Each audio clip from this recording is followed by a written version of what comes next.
Um, Ako si Christine, okay? So, I'm Christine, guro ninyo sa Filipino. Okay.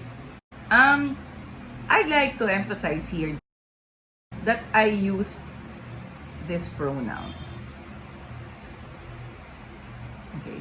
Guro is teacher. Okay. So ako is I. Okay, and then guro is teacher. Okay. And then you say ninyo is the pronoun your. Okay. Again, we go back to the concept of respect. So earlier, when I greeted you magandang hapon po. Okay.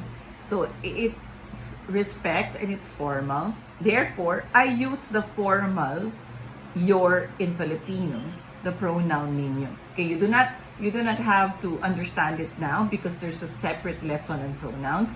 I just would like to let you know the context of how I am saying my greeting and introducing myself. Okay?